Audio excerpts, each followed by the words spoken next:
ওই মাজা ভাঙ্গা ওবায়দুল কাদের কি ভাষায় কথা বলে, দাঁড়াইতে দিব না বিএনপিরে। আরে বেটা, তোর বাপের রাস্তা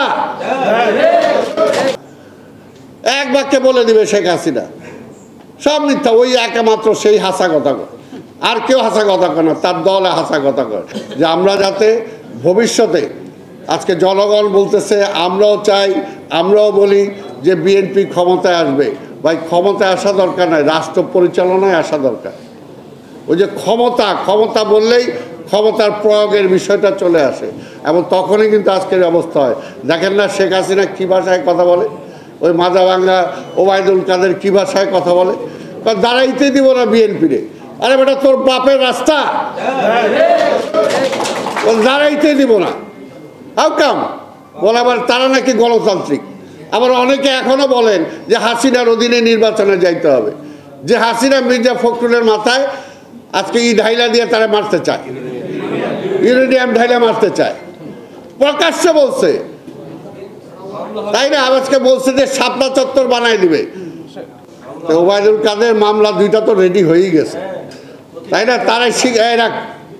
তারাই স্বীকারোক্তির মধ্যে দিয়ে তো মামলা দুইটা রেডি হয়ে গেছে।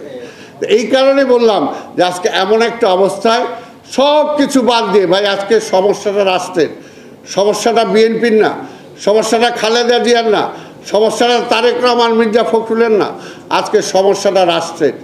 কাজে এই রাষ্ট্রের এই সমস্যাকে সমাধানের জন্য এই মুহূর্তে সব বাদ, কে কি পাবো কে কি না পাবো, আজকে সবাই একটা জায়গা, অন্তত বেগম খালেদা জিয়া যে স্লোগান দিয়েছিলেন আপনাদের মনে রাখা দরকার, যে দেশ বাঁচাও মানুষ বাঁচাও। বেগম খালেদা জি কিন্তু বলছিল আরো অনেক আগে। এর জন্যই আজকে দেশ বাঁচাও মানুষ, আচ্ছা মানুষ আমাদেরকে বাঁচতে হবে, দেশটা বাঁচাইতে হবে। এবং যে যত কথাই বলুক, আগামীতে আবার যদি আওয়ামী লীগ জোর করে ক্ষমতায় আসে, এই দেশে দুর্ভিক্ষ হবে, কেউ রোধ করতে পারবে না, কেউ রোধ করতে পারবে না। এখনো যতটুকু হচ্ছে না, বেঁচে আছে এই যে আপনার তরুণ কৃষিবিদ যারা আছেন, আজকে সারা বাংলাদেশে আমরা দেখছি বিভিন্ন কৃষি সেক্টরে আজকে তারা যেভাবে কাজ করতেছেন, এই কারণে কিন্তু এখন পর্যন্ত কিছুটা হলে বাইচা আছে, কিন্তু ধ্বংস হয়ে যাচ্ছে। পোলট্রি ধ্বংস হয়ে গেছে, আজকে বিভিন্ন কিছু ধ্বংস হয়ে যাচ্ছে। কারণ এই সরকার এই দেশের জন্য কাজ করে না, এই মানুষের জন্য কাজ করে না, তারা হলো আমদানি নির্ভর সরকার। এরা আমদানি করতে চায়, আমদানি করলে 2 পয়সা ইনকাম বেশি হয়, লুটপাট করতে পারবে বেশি।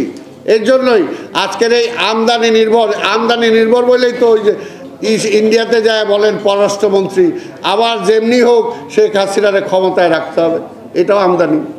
এই কারণেই আজকে এই লুটপাট, এই সরকার, একে যদি আমরা সরাইতে না পারি, আবার জাতীয়তাবাদী শক্তির যদি কি আমরা আবার ক্ষমতায় না আনতে, আজকে তারেক রহমানকে তারা কেন মারতে চায় একটাই কারণ, এই দেশটা একমাত্র আওয়ামী লীগ ধ্বংস করছিল, এই জাতীয়তাবাদী শক্তির নেতা শহীদ রাষ্ট্রপতি জিয়া রহমান, বেগম খালেদা জিয়া আসার কারণেই এখন পর্যন্ত দেশটা বেঁচে আছে।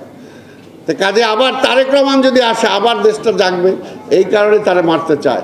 তাই আজকের আমাদের অন্য সব বাদ, শুধু একটা কথাই, যে সবাই, সব পেশা, সব মানুষ, ভাই আপনাদেরও কোনো মূল্যায়ন হবে না, আপনারও পরিবার পরিজন নিয়ে বাঁচতে পারবেন না, বেদার কোনো মূল্যায়ন হবে না, সত্য কথা বলা যাবে না, মিথ্যা কথা বলতে হবে। এই যে আপনারা আজকে এখানে যা বলছেন না, সব মিথ্যা, এক বাক্যে বলে দিবে শেখ হাসিনা, সব মিথ্যা। ওই একমাত্র সেই হাসা কথা কয়, আর কেউ হাসা কথা কয় না, তার দলে হাসা কথা কয়। তথ্য দিলেন সব ঠিক আছে, কোনোটাই কার্যকর হবে না যদি হাসিনা ক্ষমতায় থাকে। কাজে এটার জন্য, হাসিনাকে নামানোর জন্য আজকে দল মত নির্বিশেষে ব্যক্তি সব পর্যায়ে আজকে রাস্তায় নামে আসতে হবে। আমরা ককটেলও ফুটাবো না, আমরা গুলিও করব না, রাস্তায় দাঁড়ায় কোটি কোটি মানুষ বলতে হবে Sheikh Hasina enough is enough, আপনাকে আর এই দেশে মানুষ চায় না। সোজা কথা, আপনার সেবা আর চায় না, আপনার সেবার ঠেলায় আমার অর্থনীতি শেষ, আপনার সেবার ঠেলায় আজকে ব্যাংকগুলো শেষ, শেয়ার মার্কেট শেষ। ভাই কিভাবে দেশ চলবে? একটা মন্ত্রী পার্লামেন্টে দাঁড়ায় যখন বলে যে শেয়ার মার্কেট যারা লুট করছে তারা এত শক্তিশালী, তাদের নাম বলা যাবে না।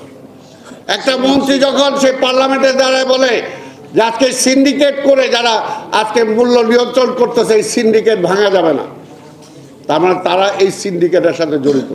আজকে এইসব যেমনি ওই যে বললাম স্বাধীনতার পরে ওই চোরা লুটপাটকারী বাটপারগুলো সেই সময় টোটাল জড়ায় ছিল। আজকেও শেখ হাসিনার চতুর্দিকে কারা আছে? কোনো ভালো মানুষ নাই। ওই চোর, ওই লুটেরা, ওই বাটপার, ওই ভূমিদস্যু যারা আজকে ব্যাংক লুট করছে সেই লোকগুলোই কিন্তু তাদের স্বার্থে আবার শেখ হাসিনাকে চায়।